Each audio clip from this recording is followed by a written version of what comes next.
Hello dear friends, आप सभी का पढ़ाई एट होम चैनल में स्वागत करता हूं। आज हम लोग आपके बीच क्लास 10th मैथमेटिक्स का चैप्टर 1 रियल नंबर, जो फर्स्ट चैप्टर है, बहुत ही इंपॉर्टेंट चैप्टर है, इसको हम लोग पढ़ेंगे।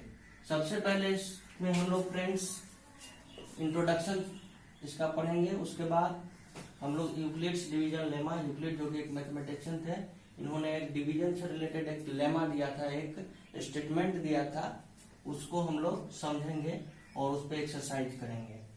उसके बाद फिर है the fundamental theorem of arithmetic, इसको हम लोग पढ़ेंगे और इससे रिलेटेड क्वेश्चंस करेंगे। फिर रिविजिटिंग इरेशनल नंबर के बारे में जानेंगे। जैसा कि आप सभी जानते हैं कि क्लास 9th में, क्लास 8 में, क्लास 7 में भी आप लोग रेशनल और इरेशनल के बारे में पढ़े थे, लेकिन यहाँ कुछ अलग बात है, इसलिए हम लोग इसको फिर से पढ़ेंगे। और फिर revisiting rational numbers and their decimal expansion, और रेशनल नंबर का डेसिमल एक्सपेंशन को हम लोग पढ़ेंगे और उस पर एक्सरसाइज करेंगे। उसके बाद आपका चैप्टर खत्म होगा। रियल नंबर के बारे में जानेंगे कि रियल नंबर क्या होता है। तो इसमें हम सबसे पहले ये समझते हैं कि रियल नंबर में बहुत सारे, जितने भी आपने नंबर पढ़ा है अभी तक में, वो सारे रियल नंबर के अंतर्गत आते हैं। तो सबसे पहला है आपका कि नेचुरल नंबर क्या होता है। नेचुरल नंबर क्या होता है बच्चों? All the counting number are called natural number. All the counting number are called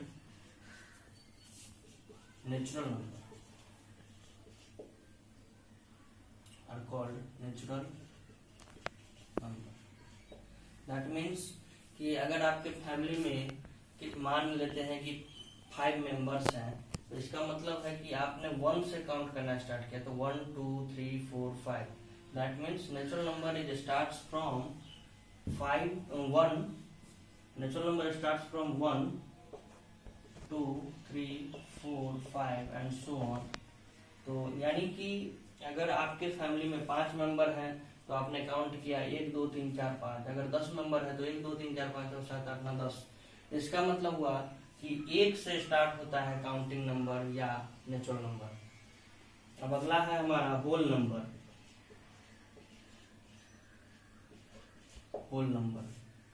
whole number में फ्रेंड्स नेचुरल नंबर में 0 इंक्लूड हो जाता है, तो उसे हम होल नंबर कहते हैं,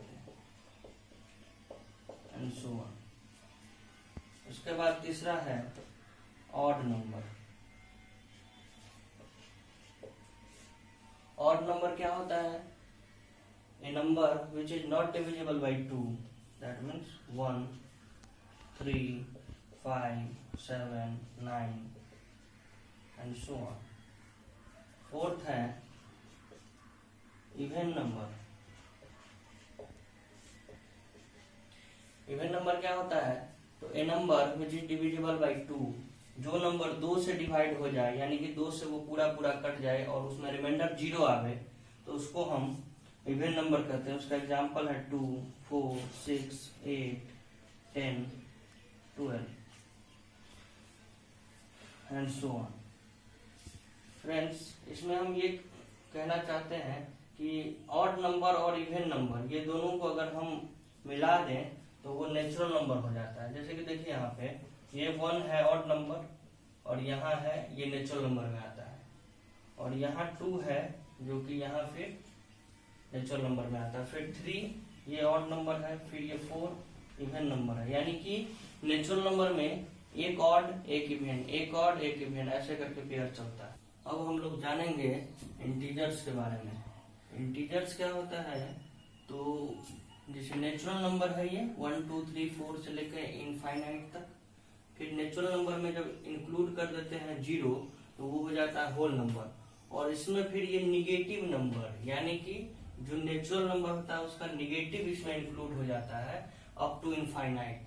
निगेटिव इनफाइनाइट तक ये नंबर जाता है। तो इंटीजर में क्या क्या शामिल हो गया?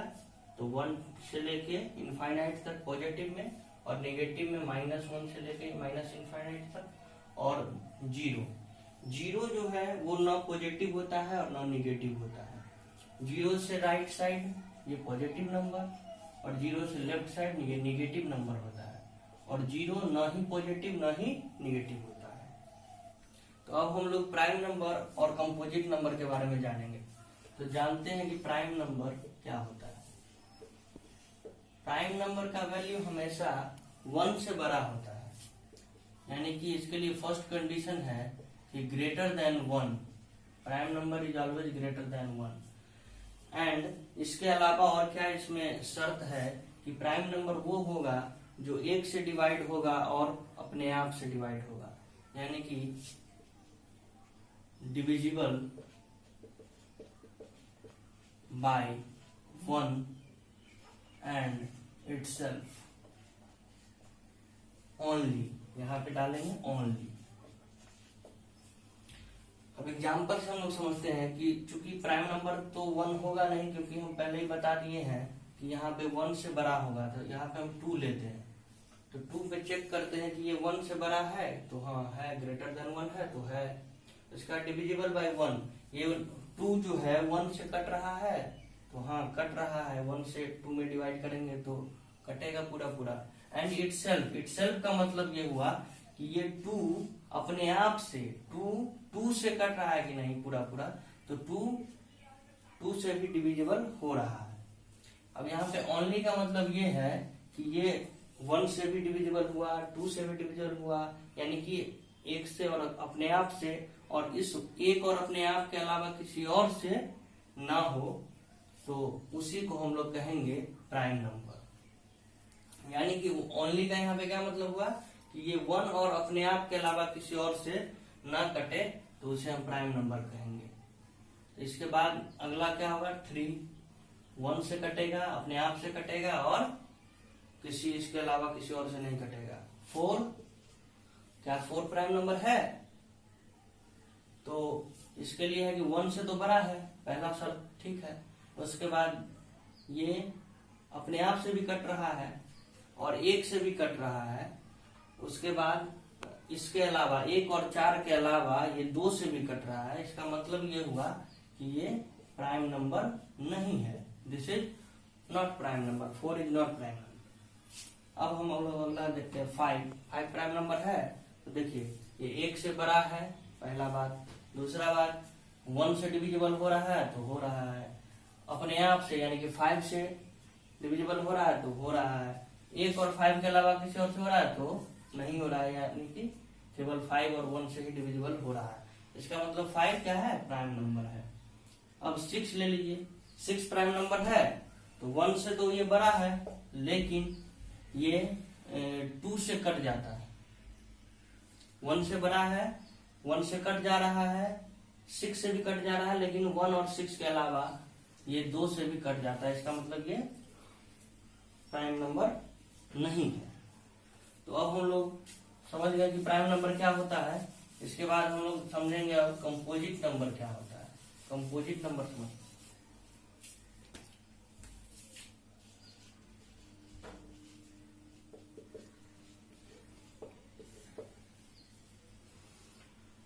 तो कंपोजिट नंबर के बारे में जानेंगे। ये भी ग्रेटर देन 1 होता है, ठीक है। उसके बाद ये डिविजिबल है, डिविजिबल बाय 1 एंड इटसेल्फ। हो गया, एक और अपने आप से कटेगा। इसके अलावा ये एक और नंबर से कटेगा, यानी कि 1 मोर। इसका मतलब ये हुआ कि एटलीस्ट 1 मोर फैक्टर होना चाहिए, तब उसको हम कंपोजिट नंबर कहेंगे। जैसे कि हम लेते हैं 2, तो 2 क्या है, 1 से बड़ा है, ठीक है, डिविजिबल बाय 1 है तो हाँ है। उसके बाद इटसेल्फ 2 से कट रहा है तो कट रहा है। एटलीस्ट 1 मोर फैक्टर है, तो इसमें 1 और 2 के अलावा कोई और फैक्टर इसका नहीं है, इसलिए ये कंपोजिट नंबर नहीं होगा। उसी प्रकार 3 का देखते हैं। 3 1 से बड़ा है, 1 से डिविजिबल हो रहा है और 3 खुद से कट रहा है, 3 के अलावा और 1 के अलावा किसी और कोई भी और इसका फैक्टर नहीं है, इसका मतलब ये हुआ कि 3 कंपोजिट नंबर नहीं है। तो हम लोग देखते हैं कि 4 1 से बड़ा है, 1 से डिवाइड हो रहा है और 4 से कट रहा है, इसका मतलब ये कंपोजिट नंबर है कि इसके फिर एटलीस्ट 1 मोर फैक्टर, तो 4 का एक फैक्टर हो रहा है 2, इसका मतलब ये हुआ कि ये कंपोजिट नंबर है। तो हमारा आ गया कि स्मॉलेस्ट कंपोजिट नंबर कौन सा होगा, तो स्मॉलेस्ट कंपोजिट नंबर होगा 4 और स्मॉलेस्ट प्राइम नंबर क्या होगा, तो स्मॉलेस्ट प्राइम नंबर होगा 2। अब हम लोग देखेंगे को प्राइम नंबर क्या होता है। को प्राइम नंबर ऐसा नंबर ये हमेशा पेयर में होता है, को प्राइम नंबर हमेशा पेयर में होता है, जैसे कि 3 और 5, तो ये पेयर को प्राइम है कि नहीं है, इसको चेक करने के लिए हम लोग ये करेंगे कि इस दोनों का कॉमन फैक्टर जो है 1 होना चाहिए, केवल 1, जैसे कि 3 1 into 3 और 5 1 into 5 और HCF क्या हो गया 1। दैट मीन्स ऐसा पेयर, नंबर का ऐसा पेयर जिसका HCF 1 हो तो उसको हम लोग को प्राइम नंबर कहेंगे, जैसे कि 4 और 7 ले लेंगे तो भी इसका HCF अगर हम निकालते हैं तो 1 ही आएगा, यानी कि ये को प्राइम है। चैप्टर के इम्पोर्टेंट टॉपिक जो कि है रेशनल नंबर। रेशनल नंबर क्या होता है, तो ऐसा नंबर जो कि हम p/q के फॉर्म में लिख सकते हैं, जहां q not equal to 0। q not equal to 0 का मतलब ये हुआ कि नीचे जो डिनोमिनेटर है ये 0 नहीं हो और ये दोनों इंटीजर होना चाहिए, ऊपर और नीचे दोनों इंटीजर होगा तभी जाके वो रेशनल नंबर होगा। तो जैसे कि अब हम लोग देखते हैं कि 1/2, तो ये p/q के फॉर्म में है, उसके बाद कि ये 0 नहीं है, सेकंड रूल भी फॉलो हो गया, उसके बाद ये दोनों इंटीजर है कि नहीं है, तो इंटीजर में हम लोग पढ़े थे कि 1 2 3 4 5, फिर माइनस में -1 2 -3 -4 -5 फिर 0, तो ये सब इंटीजर है, इसका मतलब ये रेशनल नंबर होगा। उसी प्रकार से ये p/q के फॉर्म में है, नीचे 0 नहीं है और ये भी इंटीजर, दैट मींस ये रेशनल नंबर है। ये दोनों भी p/q के फॉर्म में है, नीचे 0 नहीं है और ये दोनों इंटीजर के फॉर्म में है, इंटीजर के रूप में है, इंटीजर है ये, इसलिए क्या होगा रेशनल नंबर होगा। ठीक उसी प्रकार से ये भी दोनों इंटीजर है, नीचे में 0 नहीं है और p/q के फॉर्म में है, इसलिए ये रेशनल नंबर होगा। अब अगला है कि 4/0, तो यहाँ p/q के फॉर्म में है बट यहाँ क्या है, नीचे में 0 हो गया, इसका मतलब कि ये रेशनल नंबर नहीं है, क्योंकि यहाँ लिखा है q नॉट इक्वल टू 0 होना चाहिए, तो ये रेशनल नंबर नहीं होगा। अब जैसे 0/4 है, p/q के फॉर्म में है, नीचे 0 नहीं है और ऊपर में 0 है, उससे कोई बहस नहीं, ये दोनों इंटीजर होना चाहिए, तो 0 भी इंटीजर है 4 भी इंटीजर है, इसका मतलब ये रेशनल नंबर होगा। अब हम लोग देखते हैं कि इरेशनल नंबर क्या होता है। इरेशनल नंबर हम कहते हैं ऐसा नंबर जो कि रेशनल नहीं हो, ऐसा नंबर जो कि रेशनल नहीं हो उसको इरेशनल कहते हैं, यानी कि ऐसा नंबर जिसको हम p/q के फॉर्म में लिखें और q नॉट इक्वल टू 0, मतलब इसी से हम लोग ये समझते हैं। जैसे कि √2 है, तो √2 देखिए, √2 को हम √2/1, यहाँ p/q के फॉर्म में तो आ गया, यहाँ 0 नहीं है, लेकिन तीसरा नियम क्या था कि ये दोनों इंटीजर होना चाहिए, लेकिन यहाँ क्या है, ये इंटीजर नहीं है, √2 इंटीजर नहीं है, इसलिए ये क्या होगा, रेशनल नहीं होगा, और रेशनल नहीं होगा इसका मतलब क्या है कि वो इरेशनल नंबर होगा। गॉट इट और नॉट? चलिए, तो अब √3 उसी प्रकार से ये इरेशनल होगा, और फिर ये इस तरह का जो भी नंबर होगा इसके बारे में हम लोग इसी चैप्टर में आगे पढ़ेंगे। तो ये भी इरेशनल है, और पाई जो कि इरेशनल है। वहीं पाई का वैल्यू अगर हम बात करें, पाई का वैल्यू 22/7 होता है, तो ये क्या है, ये रेशनल है। लेकिन अगर हम पूछें कि पाई क्या है, तो पाई इरेशनल नंबर। अब हम लोग जितना भी नंबर पढ़े हैं उसके आधार पर रियल नंबर का जनरलाइज वे में ये कह सकते हैं कि रियल नंबर हम उसे कहेंगे, रियल नंबर उसे कहेंगे जिसका स्क्वायर करने पे नॉन निगेटिव आए। नॉन निगेटिव का मतलब ये हुआ कि निगेटिव नहीं होना चाहिए। निगेटिव नहीं होने का मतलब ये हुआ कि वो पॉजिटिव भी हो सकता है और वो जीरो भी हो सकता है। तो अब इस हिसाब से हम ये कहेंगे, जैसे कि दो, हमको दो चेक करना है कि दो रियल नंबर है कि नहीं है, तो उसके लिए हम ये देखेंगे दो का स्क्वायर करेंगे, स्क्वायर करें, और यहाँ पे क्या है, दो का स्क्वायर करने पे 4 आया। 2 का स्क्वायर का क्या मतलब था, 2 × 2 मतलब 4, तो 4 आया। तो ये 4 क्या है, निगेटिव है या नॉन निगेटिव है, तो ये नॉन निगेटिव है, मतलब निगेटिव नहीं है। उसी प्रकार से अब जैसे कि -2 को चेक करना है कि ये रियल नंबर है कि नहीं है, तो -2 का स्क्वायर करेंगे तो कितना आया, 4। दैट मीन्स कि ये 4 जो है वो नॉन निगेटिव है, तो इसका मतलब ये -2 क्या है, रियल नंबर है। उसी प्रकार से 1/2 जो कि डेसिमल नंबर है, और इसको हम चेक करेंगे कि ये रियल नंबर है कि नहीं है, तो 1/2 का होल स्क्वायर करेंगे और फिर वैल्यू आया 1/4, और फिर तो इसका मतलब ये नॉन निगेटिव है, तो इसलिए 1/2 क्या हो गया, रियल नंबर हो गया।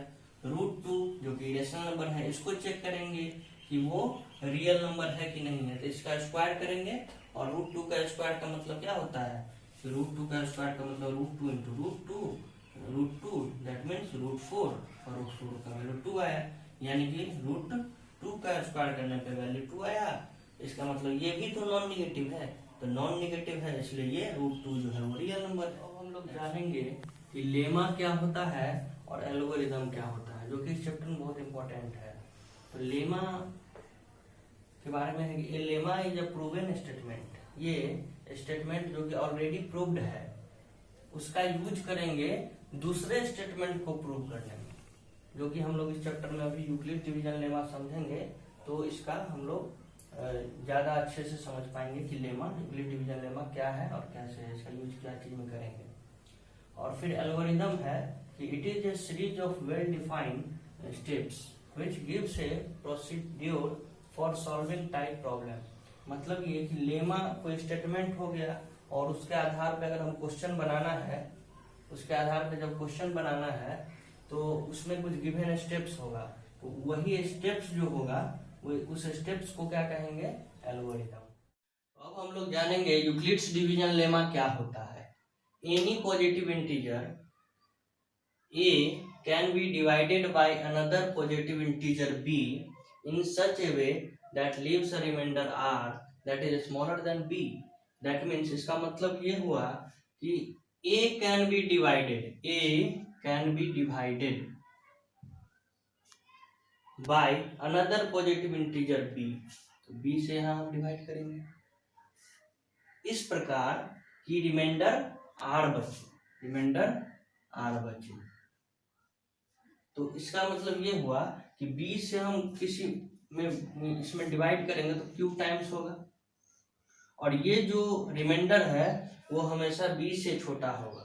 इसको समझने के लिए हम एक एग्जांपल लेते हैं कि देखिए, जैसे कि 4 है, 4 से हम डिवाइड कर रहे हैं 7, ठीक है, तो यहाँ 4 क्या हो गया b, 7 क्या हो गया a, तो अब इससे डिवाइड करिए, 4 × 1 = 4, तो यहाँ पे 7 में से 4 को माइनस करेंगे कितना हो गया, 3। दैट मीन्स कि ये 3 रिमाइंडर आ गया, 1 क्वोशेंट आ गया, और ये जो a है वो 7 है और ये b 4 है। तो यहाँ पे हम इसको ये कह सकते हैं कि ये जो रिमाइंडर है वो इस b से छोटा है। वही यहाँ पे कह रहा है कि reminder r that is smaller than b, remainder that is smaller than b, remainder that is smaller than b, ये रिमाइंडर इससे छोटा है। तो इसको ये बचपन से ही पढ़ते आ रहे हैं कि dividend is equal to divisor into quotient plus remainder. ये 7 क्या हो गया, 7 हो गया डिविडेंड, और ये डिवाइजर क्या हो गया यहाँ पे 4, फिर क्वोशेंट क्या हो गया तो 1 प्लस रिमाइंडर क्या हो गया 3। देखिए 4 × 1 = 4 प्लस 3 7, तो आ गया इसका मतलब क्या है, वही रूल है और उसी को वो किसने दिया था, यूक्लिड्स ने। यूक्लिड एक मैथमेटिशियन थे जिन्होंने डिवीजन से रिलेटेड एक स्टेटमेंट दिया था जिसको हम यूक्लिड्स डिवीजन लेमा कहते हैं, जो कि हम ऑलरेडी पढ़े हैं अभी। लेमा एक इज अ प्रूवन स्टेटमेंट और उसका यूज करते हैं दूसरे स्टेटमेंट को प्रूव करने में। तो अब यही चीज है आपके थ्योरम नंबर 1.1 एनसीईआरटी के थ्योरम नंबर 1.1 में है, for a given positive integers a and b there exists unique integers q and r satisfy a is equal to b q plus r। वही a यहाँ है और ये b यहाँ है, q यहाँ है, r यहाँ है। where r रिमाइंडर जो है वो या तो 0 हो सकता है, अगर हम मान के चलिए कि 4 से 8 में डिवाइड करेंगे, 4 से 8 में डिवाइड करेंगे तो 4 2 जाए और रिमाइंडर क्या हो गया, 0 बच गया। तो रिमाइंडर 0 भी आ सकता है या फिर 0 से बड़ा हो सकता है। तो 0 से बड़ा जैसे यहाँ पे आया 3 आया, तो वो और लेकिन b से छोटा होगा। b मतलब ये डिवाइजर, b मतलब डिवाइजर, तो डिवाइजर से छोटा होगा, समझ गए। अब इस चीज को हम यूक्लिड डिवीजन लेमा कहते हैं और इसका यूज हम क्या चीज फाइंड करने में करते हैं, तो इसका यूज हम लोग फाइंड करते हैं इसके मदद से एचसीएफ किसी दो नंबर का एचसीएफ हम लोग यूक्लिड्स डिवीजन लेमा के हेल्प से अभी पढ़ा है यूक्लिड्स डिवीजन लेमा के बारे में कि उसके मदद से हम लोग एचसीएफ फाइंड कर सकते हैं। उसके मदद से हम लोग एचसीएफ कैसे फाइंड करेंगे तो वो हमें बताएगा यूक्लिड डिवीजन का एल्गोरिदम। तो उसी में हम लोग ये सीखेंगे कि एचसीएफ 2 नंबर का कैसे फाइंड करेंगे with the help of Euclid's division lemma. Okay, तो ये स्टेप्स है इसको हम लोग सीखेंगे। तो जैसे कि ये क्वेश्चन है कि 135 और 225 का एचसीएफ फाइंड करना है, तो हम इसके हेल्प से उसका एचसीएफ फाइंड करेंगे। तो पहला है कि to obtain the HCF of two integer से c and d with c greater than d। तो यहाँ पे c ग्रेटर देन d ढूंढेंगे, यानी कि c और d का वैल्यू खोज लेंगे। इसमें बड़ा जो वैल्यू होगा वो c का वैल्यू होगा, तो c का वैल्यू कितना हो गया 225 और d का वैल्यू कितना हो गया 135। ओके, यहाँ तक क्लियर है। इसके बाद स्टेप 1 में हम लोग देखेंगे कि क्या कह रहा है कि अप्लाई करना है यूक्लिड्स डिवीजन लेमा को। यूक्लिड्स डिवीजन लेमा को अप्लाई करना है C और D पे, C और D पे अप्लाई करना है। तो C और D ये है, तो C और D पे अप्लाई करना है। So we find whole number Q and R such that C is equal to DQ plus R। That means यहाँ पे C का वैल्यू हो गया 225, D का वैल्यू हो गया 135। तो 135 को मल्टीप्लाई करेंगे 1 से और उसमें 90 ऐड कर देंगे तो ये वैल्यू इसके इक्वल हो जाएगा। अगर ये चीज़ समझने में प्रॉब्लम है तो यहाँ पे 135 से 225 में डिवाइड करेंगे तो 1 टाइम्स आएगा और यहाँ पे 135 हो जाएगा और 225 में से 135 माइनस करेंगे तो 90 होगा। ओके, तो वही 135 इंटू 1 प्लस 90, तो वो चीज़ यहाँ डाल दी है। अब सेकेंड स्टेप देखते हैं। सेकेंड स्टेप में है, सेकेंड स्टेप देखने से पहले ये चेक कर लो कि ये जो रिमाइंडर आया है तुम्हारा, ये रिमाइंडर वो D से छोटा है कि नहीं।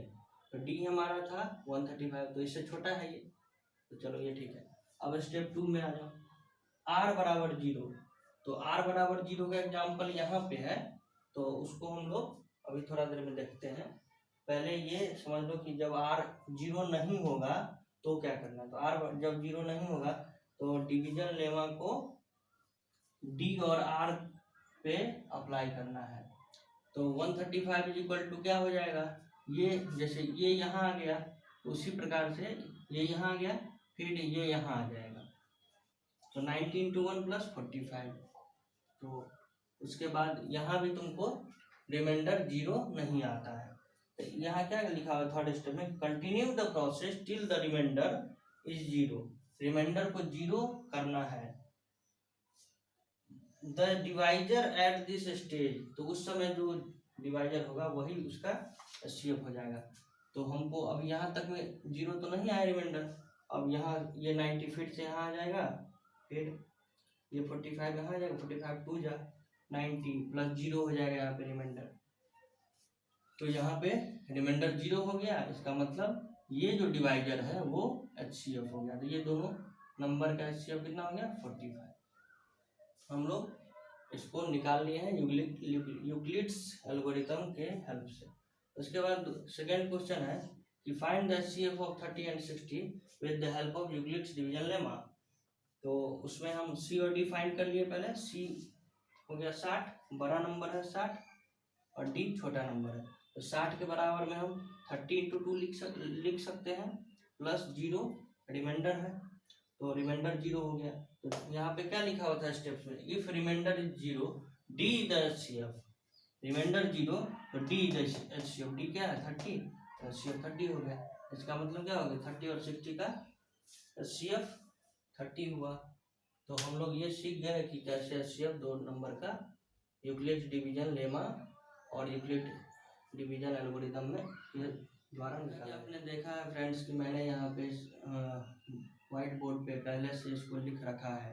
मैंने इसलिए लिख रखा है क्योंकि ये अगर मैं आप लोगों के सामने लिखूंगा तो ये वीडियो का ड्यूरेशन बहुत ज़्यादा लंबा हो जाएगा, जिससे टाइम टेकिंग होगा और आप लोग बोरिंग फील करेंगे। इसलिए मैंने ये पहले से इस पर लिख के फिर आपको समझाया है। और आपको सभी सब्जेक्ट्स, सभी चैप्टर्स बिल्कुल इसी फॉर्मेट में बहुत अच्छे तरीक़ा से पढ़ाया जाएगा क्लास 10th का। और उसके बाद आप आपके आसपास में जो भी 10th के स्टूडेंट होंगे उनको शेयर करें।